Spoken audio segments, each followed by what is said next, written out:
Isang araw, nagmamaneho sa Cuba, aking nakita, babaeng saksakan ng ganda.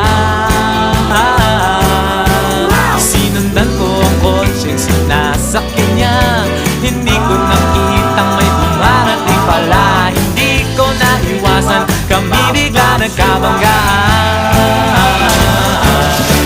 Nung magkamalay, ay nasa ospital na ako, nasikaso ng doktor na pili ng nanay ko.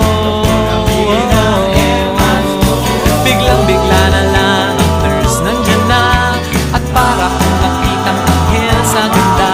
Kahit nagdidiliw, itong nasabi ko sa kanya.